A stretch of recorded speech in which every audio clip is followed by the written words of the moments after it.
Um, it's 1:04 and I'm calling the April 20th, 2026 meeting of the Albemarle County Architectural Review Board to order. If you could call the roll, please. Yes. Mr. Henningsen, Here. Mr. Stoner, Here. Mr. Vanderwerf, Here. Mr. Hancock, and Mr. Mitsuno are absent today. Thank you. Mhm. Today's meeting is a hybrid meeting. The public may access and participate in the meeting electronically. Instructions for doing so are posted on the Albemarle County website at the Albemarle County calendar. The public has real-time audiovisual access to this meeting over Zoom and real-time audio access over telephone. Both is provided in the lawfully posted meeting notice. This meeting is being recorded and will be made available on the county's website calendar. This meeting is a public record and subject to disclosure under the Freedom of Information Act. All speakers, when it is your turn to speak, please first state your name for the record. Applicants who are making presentations, note that your presentation is limited to a total of 15 minutes, which you can divide among your team members. Staff will let you know when the 15 minutes are up. If applicants in the meeting room have team members attending virtually who will need to present, please make that known when you come to the podium. Everyone who is participating virtually, please mute your microphone until it is your turn to speak. Do any ARB members have anything to disclose? I do not. No. No, me either. Are there any members of the public that want to make a comment about a project that is not on the agenda for review?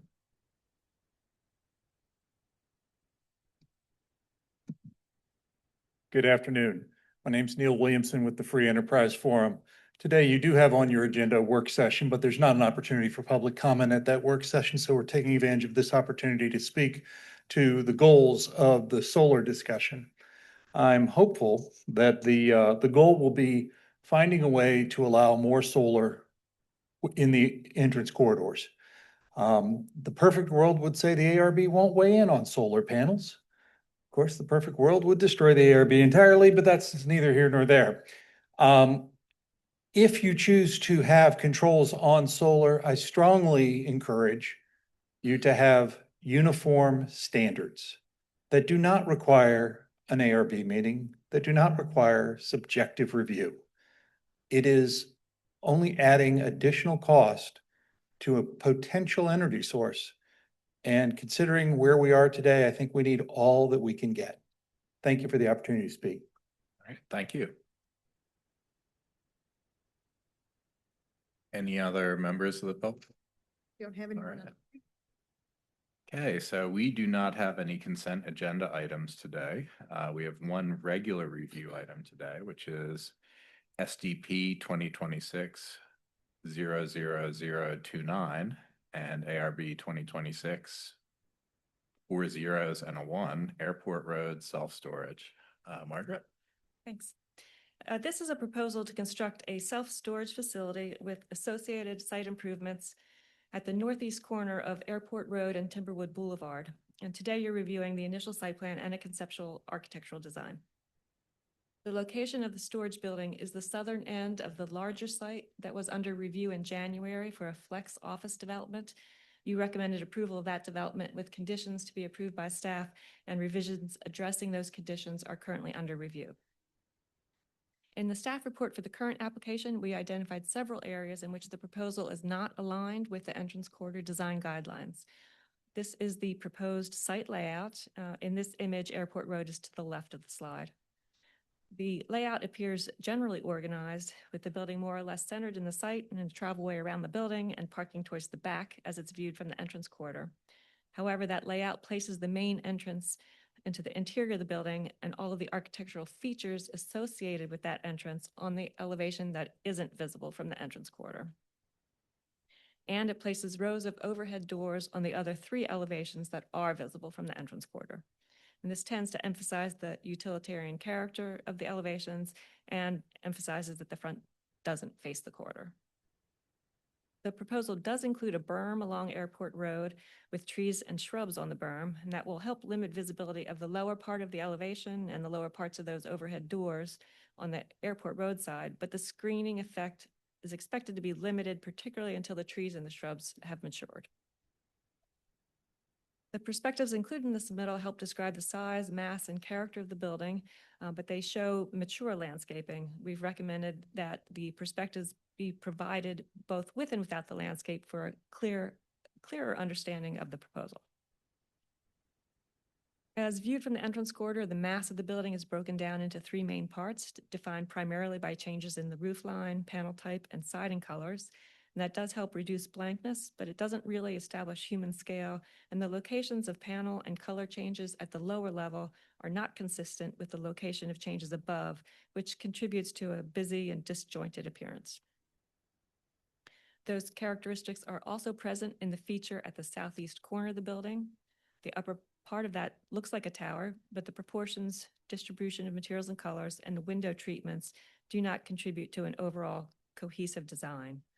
We've recommended changes to the form and material and color changes throughout the building, including that corner feature, to establish that more cohesive design. We've also noted that more vertical elements on the entrance corridor facing elevation might help further reduce the mass and increase coordination. In this design, a blue color is proposed for ephes panels, and it's illustrated as very bright and bold. It's used in large panels and across long lengths of the elevation, most at the upper levels. The blue stands out from the other white, off-white, and gray colors that are proposed and appears potentially out of place on the corridor. The applicant has explained that those proposed colors and materials are meant to coordinate with those approved for the micro-air building across Airport Road to the south. But in the micro-air building, the blue panels are smaller, they're set back further from the street, and so they are expected to have much less visual impact. We've recommended replacing the blue with a color that contributes to a more coordinated appearance. One other item I'd like to address is the future RV parking lot that's shown on the plan. The RV parking is considered storage, and that storage currently requires a special use permit. Because it's not a permitted use, it can't be included on an approved plan. A note on the plan does acknowledge that the permit is required and states that the spaces will not be used for storage until the required approvals are in place. But again, it's not a permitted use without an approved permit and can't be on the plan.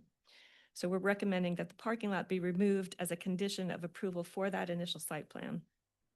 In addition to that, I'd like to make clear that because the SP was not applied for, we did not do a complete review of that storage like we would typically do if that application had been submitted. Except we have said that we anticipate that there will be some visibility of the RVs, probably even with the fencing and the landscaping that's proposed. Do want to point out that that strip where that fence and that landscaping is proposed is very narrow. And so if at the time the review of the storage is undertaken, if this board finds that additional screening is needed, or if a different configuration of screening is needed, or some other treatment is needed, the site layout may not be able to accommodate that. So it's important for everybody to understand, even with the RV parking removed from the plan for now, that moving forward with this layout doesn't guarantee that that storage could be accommodated there in the future. And I've added a note to the recommended action to note that. That is a summary of our analysis and recommendations. I'm happy to try to answer any questions that you might have. All right, thanks a lot, Margaret. I guess we'll start with Frank if you have any questions. Margaret, do we have any pictures just of contextual pictures of the corridor or what's on either side? I think UVA Research Park entrance, I think, is on one side, but I don't know. Let me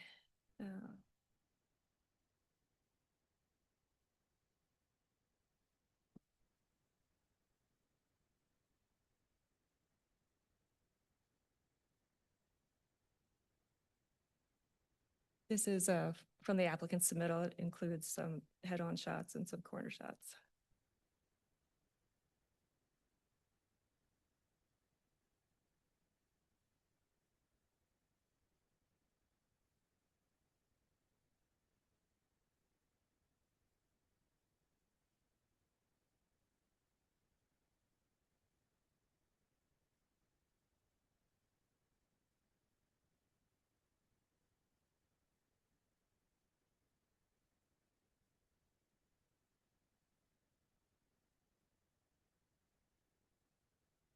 Do we have shots of any of the buildings further east on Airport Road?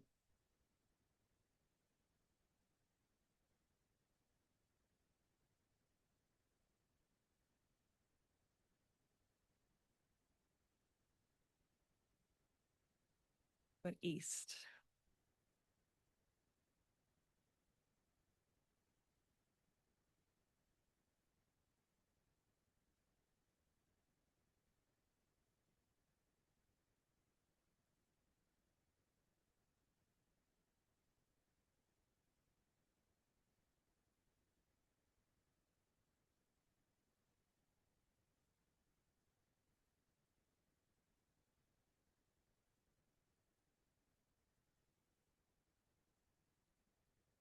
I assume all these predate the ARBs.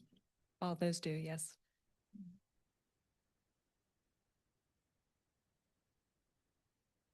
That's great, thanks. I don't have any other questions. Dave? Thank you, Chris. Thank you, Margaret. No further questions. Yeah, I don't have any questions either. So if the applicant has a presentation. Do give me 1 second.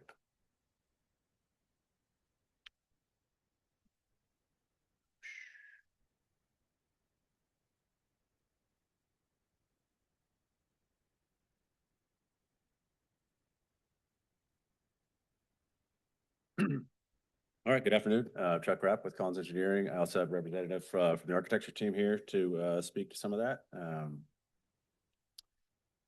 I'll try to answer some of y'all's questions as well as we go. And I will say, I'll walk through some of the site planning approach. Chris, the architect, will work through some of the architectural design. And then we've also got some follow-up additional work we've been doing over the past few days since some comments came out to kind of show how we plan to address some of that, some additional direction we can take to hopefully address some of the ARB's concerns, and then obviously whatever comes out of today. So as Margaret pointed out, it's really just a flat pad site right now in front of the flex industrial spaces that we discussed a month or two ago. We did look for some context in the area. As Margaret pointed out, there's not a lot. You've got the sheets, which is new. But once you get past that, it's kind of a mixture of corrugated metal buildings. You do have a church that has its own unique style. And then across the way, you have the micro air, and then you have what used to be the 24-hour emergency vet building. So it's kind of it's not really a defined style, unfortunately, on that corridor that we could really draw from. So doing what we can. I'll present kind of what we submitted, and then we'll dive into some minor adjustments that we can make here. So this is generated from the site layout. The reason why it was laid out this way is we have this access road on the right side that serves the flex office on one as well as the other. And we wanted to kind of situate that parking and everything right at the entrance there. Just some challenges kind of pulling everything to the front. You don't have an entrance off Airport Road. We won't have an entrance off of Timberwood Boulevard just to the proximity of that intersection. And so trying to get everything around made it a bit challenging. And then as was discussed initially, there was this idea of the ground floor garages and wanted to provide access for that. As a way to try and screen that, as Margaret also pointed out, we wanted to create some berming along Airport Road to help elevate that landscape and recognize that it needs some time to grow in. And so we have kind of the mixture of shrubs, flowering trees, shade trees, and kind of a meandering organic shape to work along there. Along the backside, we do have that fence and evergreen plantings to hopefully hide the potential storage out there as well. Then we also kind of did a similar approach along Timberwood Boulevard to help us screen some of that lower level as well. We prepared a couple of different sections to show what that would look like with, it's about a 3 to 5 foot berm along the front based on what we could work with the topography out there. This is kind of a section along Timberwood Boulevard showing the street trees and then the sidewalk, and then some additional plantings to help screen some of the internal driveway that goes around the building. And on the backside, again, kind of basically within a 10-foot space, trying to fit in evergreen trees, some shrubs, in a 6-foot privacy fence as well. One thing I did want to point out, some of our discussions, I guess, before this started with county staff was that, the storage could be it basically had to do with whether or not it was visible from the entrance corridor and the roadway that would require the special use permit. So that's why we did kind of really try to beef up this side out here. And as we work through this process, kind of this first step would be to model this area and really show what those views are, see if it is visible at all. Then we're also aware that county staff, I believe, is working on amendments to the process. That they would remove the requirement for the special use permit if certain criteria is met, I believe. That's also underway. And then there's also the special use permit process. So multiple ways to try and flush that out that we plan to continue to work on to see if we can accommodate that. Certainly open to not having the storage out there in the interim as this process moves forward. So. But just to assume there's kind of technical landscape plan. Again, see, it's been tweaked a little bit since this. Site lighting, I tried to match what we did on the flex industrial spaces behind, so a mixture of pole lights and same fixture on the building. Basically kind of this modern version of the kind of razor type fixture that we see a lot. And then on the building, dark sky compliant, downward projecting lights, wall-mounted lights as well, just because we're really only trying to light immediately adjacent to the building. So with that, I'm going to pass on to Chris, let him talk a little bit about the architecture. Good afternoon. My name is Chris Elam. I'm with RBA Architects. Happy to be here today to talk about this. So as Chuck mentioned, we do have some architectural renderings in addition, as well as the site plan, that's been tweaked that we're gonna, get to just in one moment. But just wanted to touch on the, some of the drivers of this initial submitted architectural configuration. So as Margaret mentioned, I think she summarized well that that access to the loading area at the, functionally the front of the building really appears as the rear of the building. And so that's a big driver as far as the, the articulation of the architecture. That loading zone, has a future office associated with it as well, and some storefronts and, what have you. And so the rear of the facility was really shaped by the continuous overhead doors along the ground floor. Not just we feel like those are going to be, sufficiently screened, that they're not going to have a substantial impact, but even just the materials that are available when you've got continuous overhead doors around that bottom floor, it was a driver of this side of the building, the architectural design. So, most of what we're showing here was a combination of different metal panels, insulated metal panels, which is a concealed fastener, 3-foot wide panel with some options for different textures. We're also showing a KW120 panel, another concealed fastener panel, smooth finish, 1-foot wide panels. And then we're showing the EFIS in the blue as well. The intention with the blue, is a little bit, it's eye-catching for sure. And the church adjacent just across Timberwood is all white with a gray roof. And so we were picking up that color palette to begin with, and then just looking to, add some pop and add some interest to the building. And so the blue was a effort in that direction. And the mass of the building was a big driver, trying to break that down, like I said, with roof lines, transition of materials without getting too repetitive. But after receiving the comments and after some review with the design team, the development team, it was determined that we could actually, it made sense to eliminate the overhead doors on the outside of the building. Those were to provide access to, exterior access storage units, right? So we think it makes sense at this location to go towards a entirely interior accessed storage units and to eliminate those those exterior access doors. Which is a big, a change is one of the primary drivers of the architecture. So we, came back and revisited just in the last few days the basic premise. And if you don't mind, I'm going to jump ahead to And so you can see here the top and left and right sides were entirely surrounded by those large overhead accessed storage units, over, exterior access storage units.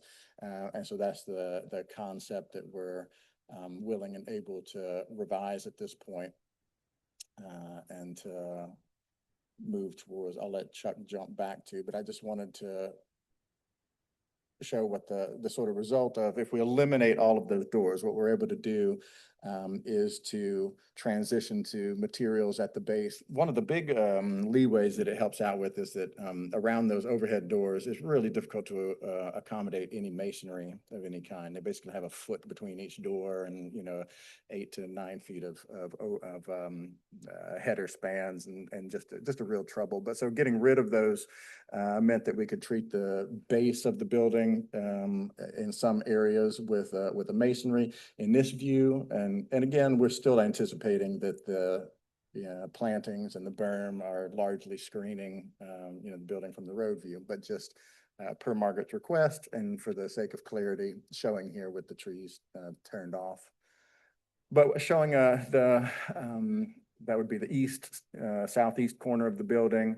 That is sort of more formalized, 2 towers framing it in, and less of a sort of transitional facade, and more of a fixed and symmetrical facade for the one half of the building, and with masonry at the bottom. Showing here proposed split-faced concrete block, dark gray. And we've also, as I mentioned, so as the Margaret suggested, that incorporation of an additional tower element along the front facade would be helpful. And you can see we picked one up at the middle, helps to define that section of the building, and then also increase the amount of storefront windows along the Airport Road facade. And this proposed approach with and I probably jumping out that we've eliminated, or not entirely eliminated, but reduced the amount of blue.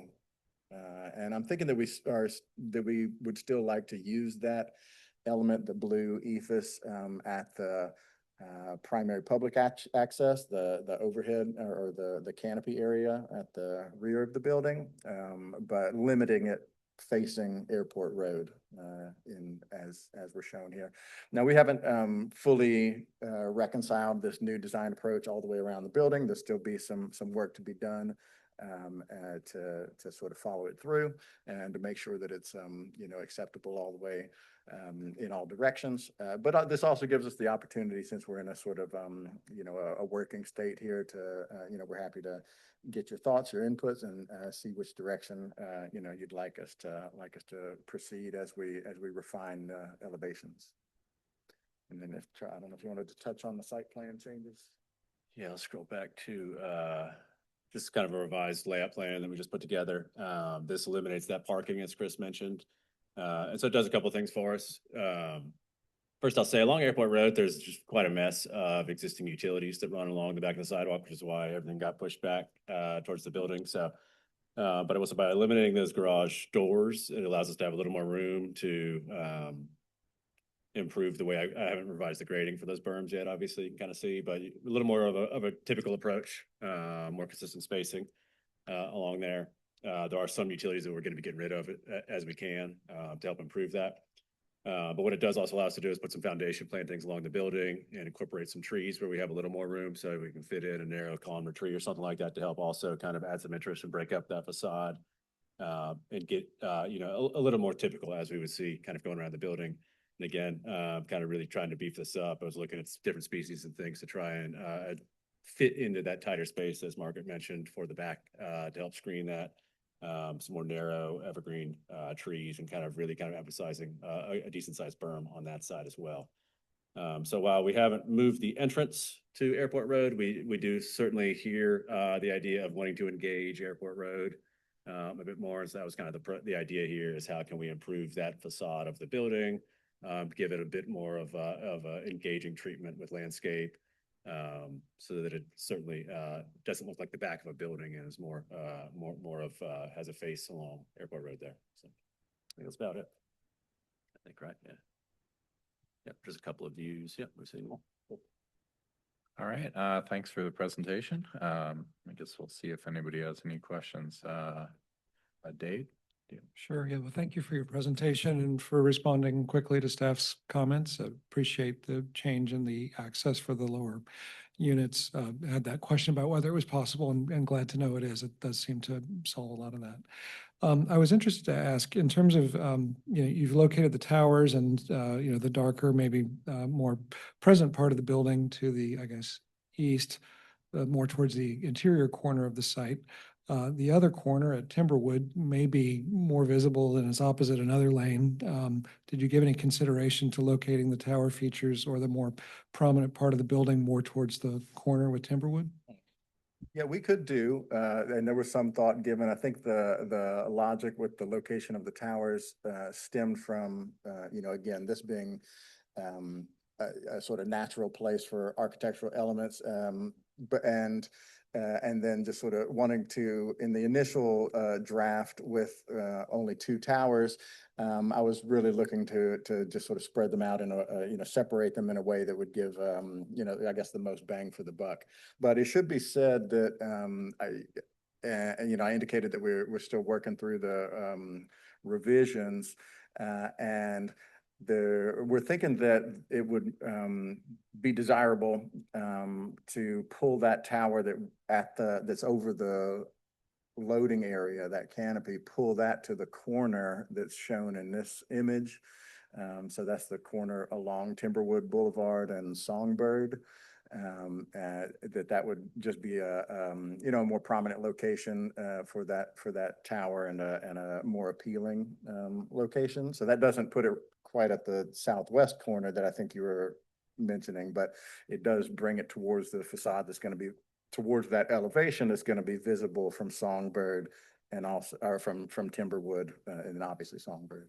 Yeah, thank you for that. I guess as a follow-up, my question was, could you effectively flip it so the portion that's currently towards the eastern end of the building, that facade, were more towards the western on Airport Road? Yeah, I think we could. This was the configuration was derived largely from the roof slopes, as Margaret touched on. We used the maybe the aerial view show it best. Use the different roof slopes to help to break down the massing a little bit. So everything on the right-hand side of this image is sloping entirely back towards Songbird Drive, and then the areas on the roof area on the left-hand side is sloping towards towards Timberwood.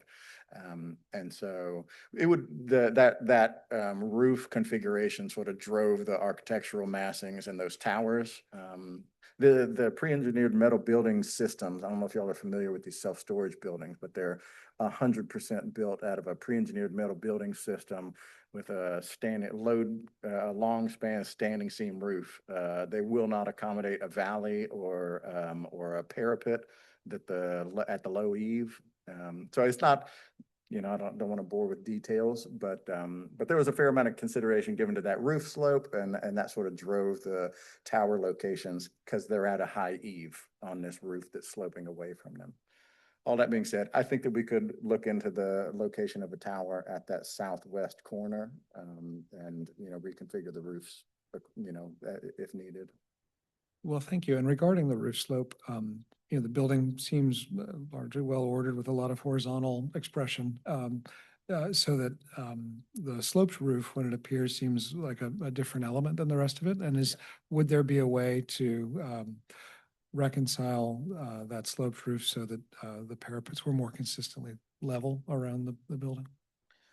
It's easy enough to cover up the rake side of the roof, and challenging both in terms of getting a watertight detail to cover up the low eaves. So for instance, this side, it'd be very easy to cover the Airport Road side, that sloped side, and then that would leave a sort of exposed parapet edge at that corner, if that makes sense. Which I'm not terribly fond of. I like to close off a parapet that's extending above the wall. So I mean, I think, again, they can be hidden, but it requires a little bit of, attention to the entire roof design in order to be able to hide an eave, for this building type. Which is not, we're not ruling out the possibility of a roof redesign. It just requires a fair amount of consideration. The hope was in showing that slope that it helped to differentiate the two sections, as opposed to clashing or contrasting, that it gave, we're trying to retain one character, where we've got the flat top of parapet, and create a different character that complemented at the areas where you can see that slope, and then the corresponding downspouts on the low eave at that spot. We already had we had the conversation earlier today that the downspouts, the gutter and downspouts at this iteration really need to have some architectural ornaments to sort of activate them, that if we're intending on using those as architectural elements rather than sort of an afterthought, that it would help to align some columns, to beef up the columns, to create some elements that sort of corresponded with those and help to articulate them, which I think was our intention, as a next step. If there's some agreement that the concept is sound as far as leaving the exposed, gutter and rake conditions.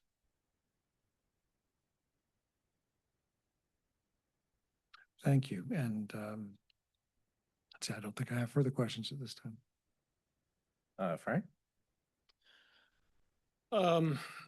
First question relates to windows. And what are they real windows, fake? What's on the inside of what's behind them? Yeah, the drive is to have no real windows, or at least that's the economic drive, right? And so what we typically do, here's a third floor plan. You can see the hallways at the top of the plan. Pulling the hallway to the exterior of the building allows us to make those real windows. But that is actually a sacrifice of the efficiency of the layout. And so the drive is to make them all fake, to be as cost effective as possible. So we try to pick certain spots that are going to be the most prominent, the most visible, and spend the sort of efficiency capital at those locations. So the short answer is a mix of real and fake windows. Now the fake windows are still just full storefront windows. We just put the transom glass and then cover them over from the back side. So they're not fake windows, but they don't see through to the inside. So we haven't made the determination at this point of exactly all of the windows that will or will not be visible through, but our hope would be that we can, like I say, pick some of them to be true windows, especially having made the revision to show a pretty substantial increase in the number of windows in this latest version. We would hope that not all of them would be truly visible. Second question, I guess, relates to the towers and how much, if at all, you've got in the way of bump where those towers are, particularly on the front side. Yeah, not much. I mean, just a 6-inch to a 1-foot bump is what we're currently proposing, just enough to create a shadow line, really. Except for the latest draft, I think Chuck mentioned, you can see that it's a 5-foot step there in the middle of the building. Yeah. And so we used that to locate the second tower to where we added a tower, so that gave us the chance to articulate that tower a little bit better using that 5-foot inset. Thanks. Those are all my questions. Thanks. I guess I just wanted to confirm that the tower elements and the renderings are shown as kind of a solid block. I was just wondering if that was that was the plan rather than just have them on the surface where you might be able to, Yeah, you know, good, see around it and. good question. Yeah, they are intended to be solid, separate roofs. And again, the roof in this configuration slopes fully away from the airport road. And so that gives us the leeway to, treat those as fully articulated, fully enclosed tower elements without, having drainage issues that are, not easily accommodated. So, yes, that's the intention. Yeah, thanks. Mhm. I may ask one follow-up question, Yeah. just in terms of the facade. Right now, they're roughly, 4 window bays in each mass. Would it be feasible to differentiate them so that, for example, the span between the towers had 5 windows and the shed portion 3? Oh, sure. Yeah. Yeah, yeah, no, that's easily done. And I think also the glass wrapping the corner has been discussed. Just perhaps not carrying those windows all the way down the Timberwood Boulevard facade, but at least rounding the corner, I think is might do some service, to finish out the architectural character. But yeah, the varying the number is definitely doable. All right, thank you. Are there any members of the public that want to make a comment? I don't have anyone online. All right, great. In that case, the ARB will now go into discussion. I guess we'll start with Dave. Do you have any comments? Sure. Well, as I observed earlier, I appreciate the applicant responding to the staff's comments quickly and removing the doors that presented a real challenge, it sounds like, on a number of fronts. And appreciate the applicant's openness to considering flexibility and applying the design language they've worked out. I do think that if the taller portion of the building between the 2 towers were more towards the corner with Timberwood and Airport, that might be a sounder sort of urban place for that to be, to respond to the intersection with then the shed roof portion on the eastern side, so effectively a flip. And to the extent that shed portion were visible for, call it 3 window bays instead of 4, I think it might mitigate a little bit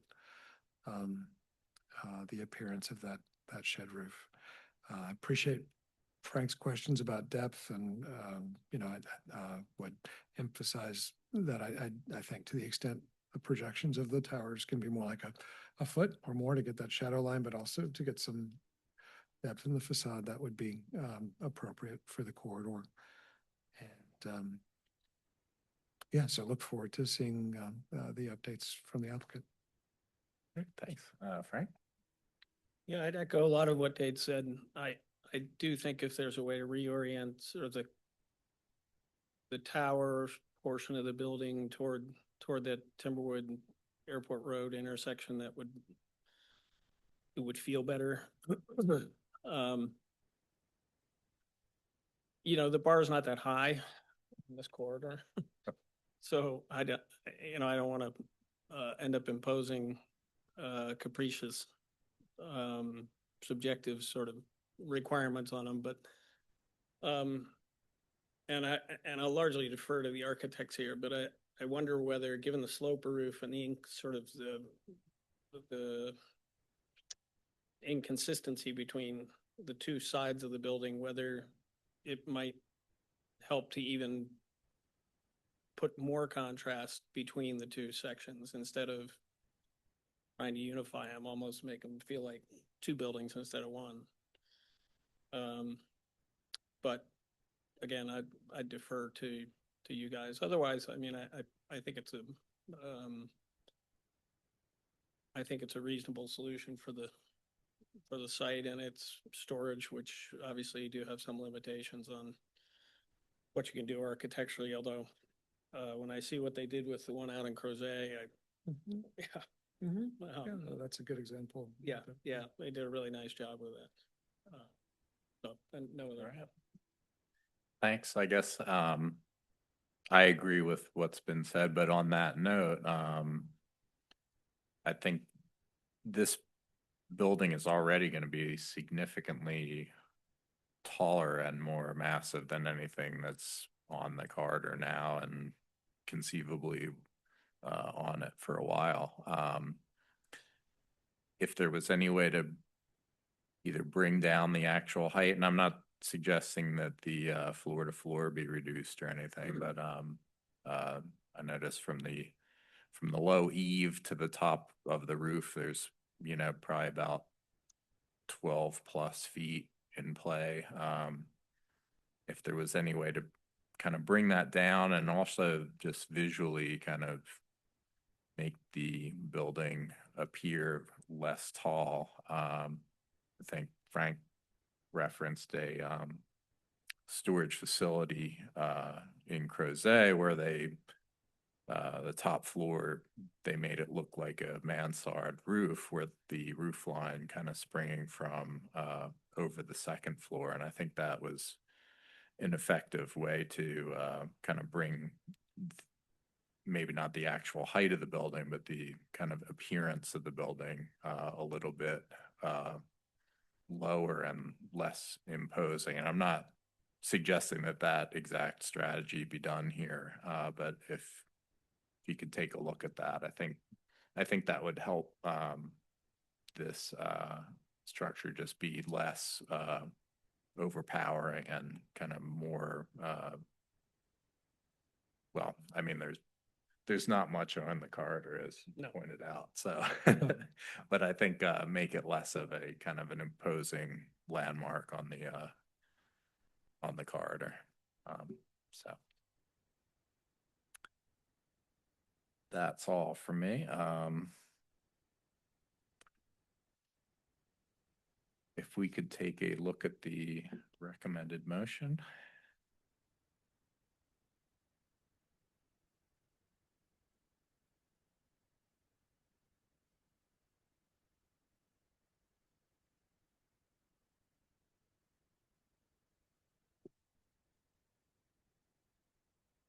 Again, this is an initial site plan and the conceptual architectural design. The recommendation on the initial site plan is for approval with the condition that the RV parking area be eliminated from the plan. Just added the note that the current site layout may not be able to accommodate sufficient mitigation measures for the parking lot as shown. There are a number of comments for the final plan. I think it sounds like everyone is happy with a lot of the changes that are made. It's for tracking purposes. It would be easier to leave whatever comments that you believe are okay to leave them in, and they'll get processed with the resubmittal when it comes back. I've added a few at the end here based on your conversation. I don't know if you want to start there or start with the start at one.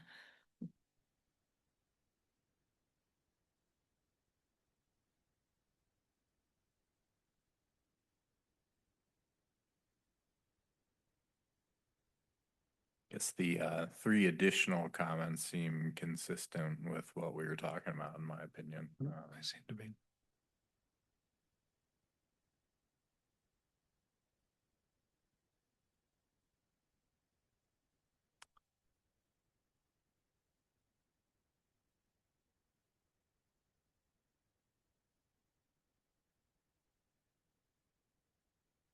Frank, was your comment about considering additional contrast between the two portions? That maybe that, I don't know if that would. Yeah, I don't know what you guys think about that. I Yeah, think that's. I think that was a yeah, good observation. Definitely worth. Yeah, worth consideration point, for sure, yeah. yeah. So maybe Margaret, in those last three.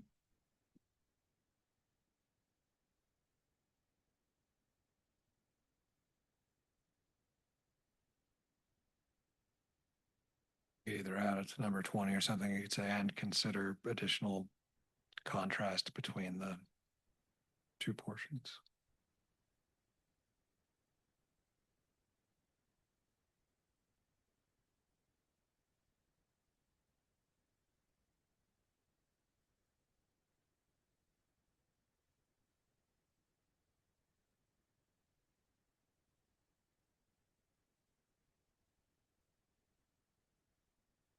Margaret, with the RV parking note, are you suggesting that they need to get the special use permit before they can show it on the plan, or? Yeah, it needs to be taken off we can't approve the initial site plan with the parking shown there because it would approve it would suggest that we're approving the use and we're approving that particular layout. So they need to get the SUP first? Before they can show the parking on the plan, yes.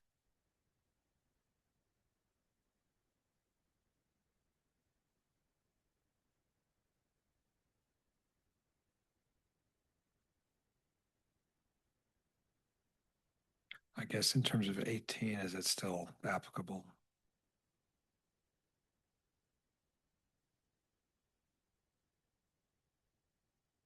It's a consider, correct, yeah, yeah. So.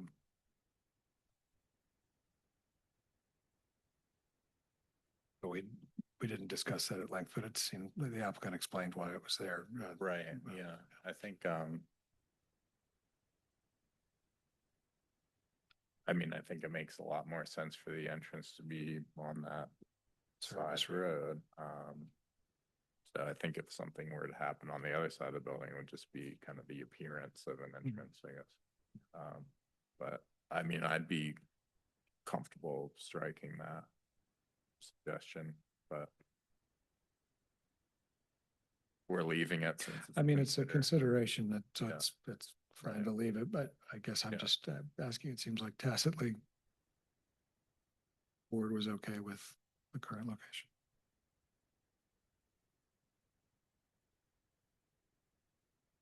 I think we could leave it just because it's consider.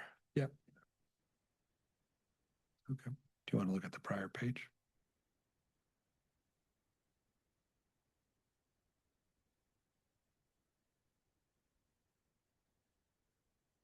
All right, well, any other tweaks?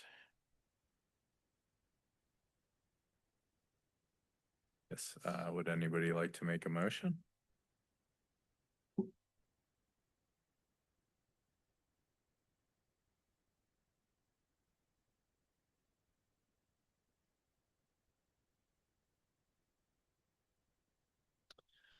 Yeah, I'll move to forward the recommendations outlined in the staff report for SDP 2026-00029 and ARB 2026-00001. Airport Industrial Complex Self-Storage Facility to the agent for the Site Review Committee, amended as follows. Additions are items 20, 21, and 22. I'll second. All right, great. If we could put that to a vote. Mr. Vanderwerf, Aye. Mr. Stoner, Aye. Mr. Henningsen. Aye. Thank you. All right, thanks a lot.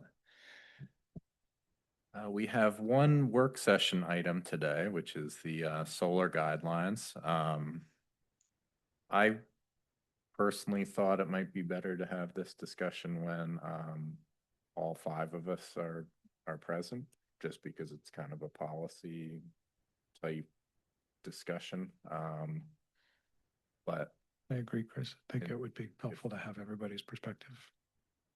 if you're okay with that, Frank. Can we get a preview? Yeah, So we think about what the issues are? I'm sorry, I didn't hear your Can we question. can we get a preview just so we understand kind of what the decisions are that? Or I can just go do a real quick run through Yeah, of the. that'd be great. Yeah, sure.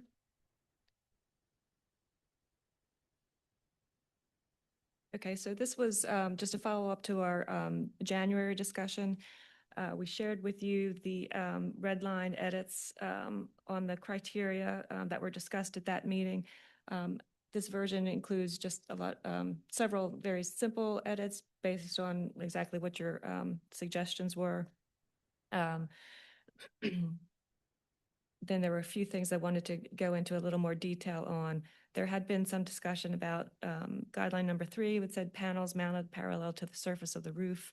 Just change the wording there to identify the roof plane instead. Hopefully that will be a little bit clearer, but that's something you can think about.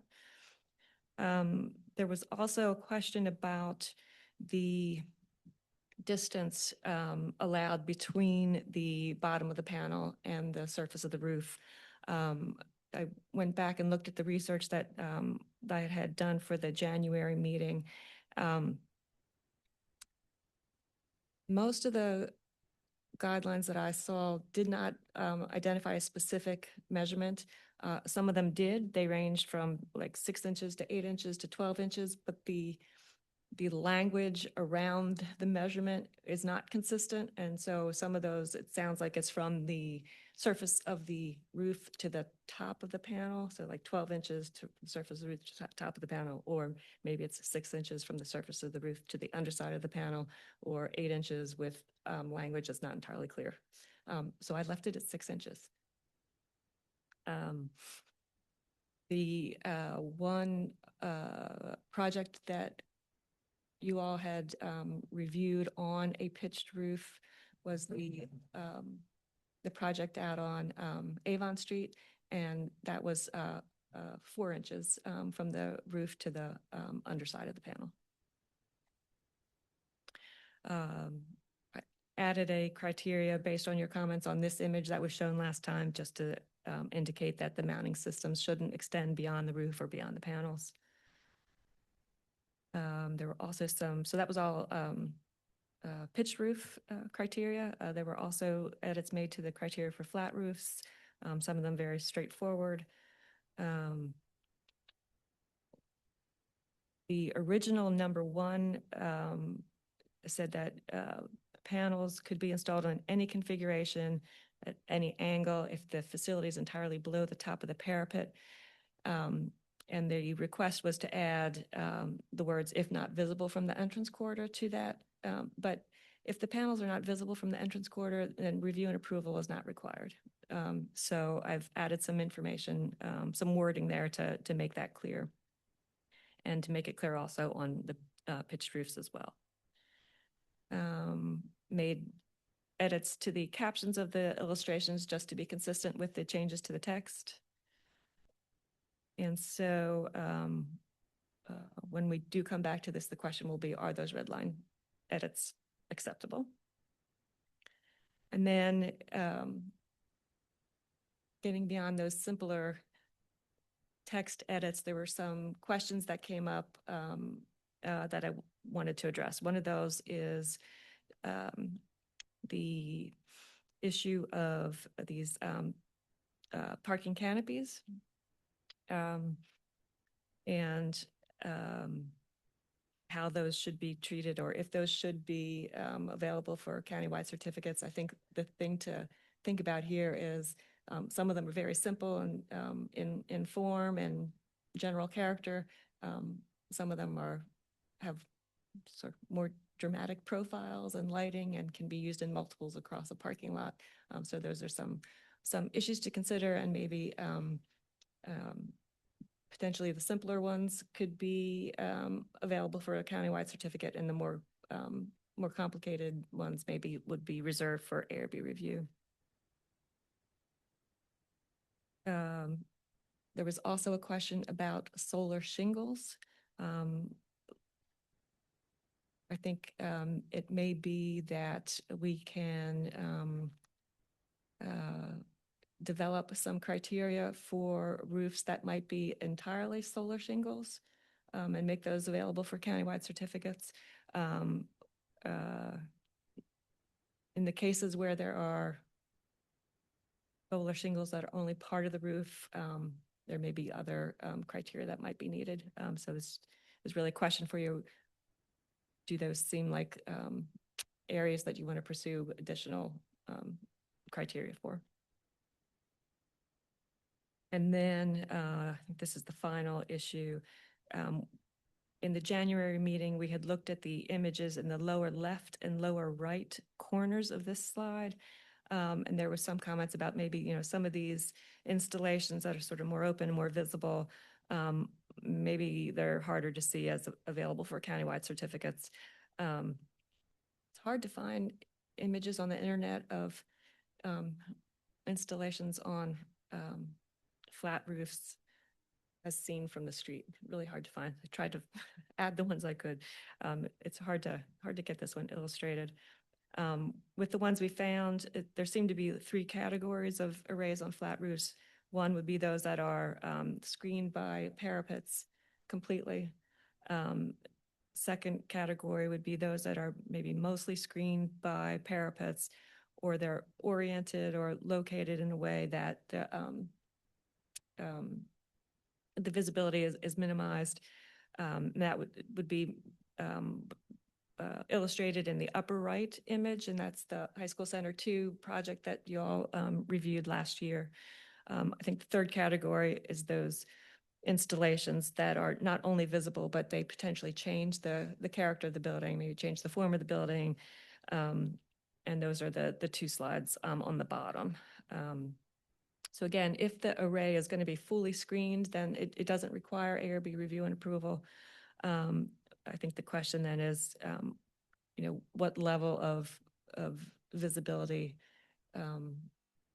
if any, do you want to reserve for full ARB review? If there's like a mostly not visible category, maybe that's available for staff level review. The significantly visible ones maybe for ARB review. So the question is that a distinction that sounds reasonable? And do you want us to sort of pursue some language around, defining those categories better and finding some additional criteria associated with those? I think that, yeah. Very quick run through. Thank you, Margaret. That's great. Thank Yeah, you. Thank you. Are there any questions or anything that right off the top of your head that we can try and add in for when this comes back around? When are we shooting to adopt this? This is on sort of two tracks. The development of the guidelines is totally with the ARB. So, and I don't know of any projects that are getting ready to come in that we're trying to get this in place for. So there's no real deadline for that. The other part of this is the actual amendment to the zoning ordinance, which is just adding a few words to the list of allowable countywide certificates of appropriateness. It's a very simple text amendment, and that is currently scheduled for the Planning Commission on May 26th. And then it would go on to the board after that. That can travel on its own track. This doesn't have to be completed before that.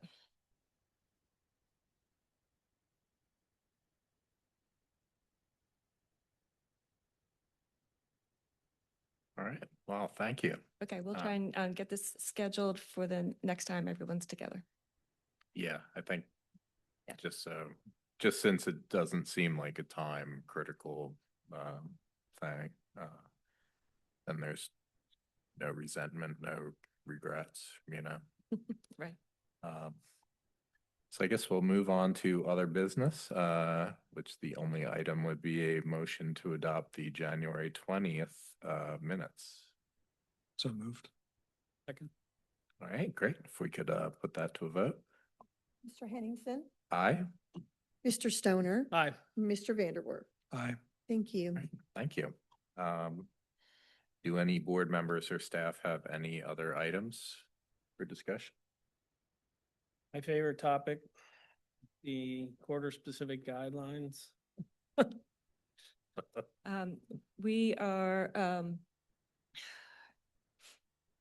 working on the text edits have been completed. The photo edits are still in process.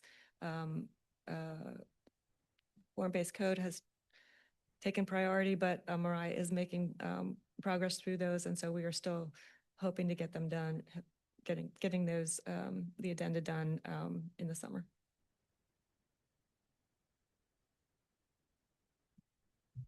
Right. Next ARB meeting is scheduled for Monday, May 4th. Do either of you guys know if you can make it? I will be away. I'll be here. I should be here. So guess we'll, see what Frank and Taro, can do. So in that case, this meeting is adjourned until our next meeting, which may be on Monday, May 4th, 2026. It's 2:04. Thanks a lot.